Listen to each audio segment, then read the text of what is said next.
yun, for today's videos guys, magluluto naman kami ng ano guys, manok guys na kakaibang pagkaluto guys. So, mamaya abangan nyo guys. Ayan naman yung kala namin guys na kakaiba din yan, diba? Na-vlog ko na yan. Tapos ito guys, magluluto kami yan. Yan. Tapos meron pang tinatawag dyan na secret ingredients mamaya na.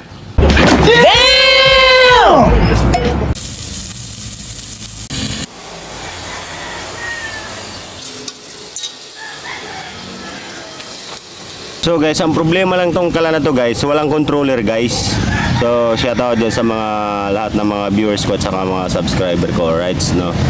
Yun lang yung problema. Pero nakakaluto siya, mga sabaw-sabaw lang. At saka babantayan mo, halimbawa pagkanin, no? Guys, titikman na natin yung nilagang manok guys na kakaiba yung lahok, ano? Sabihin ko rin yung lahok guys, alam mo yung lahok nito guys, kaisa-isang bawang. Yun lang guys. Alright, kain tayo guys.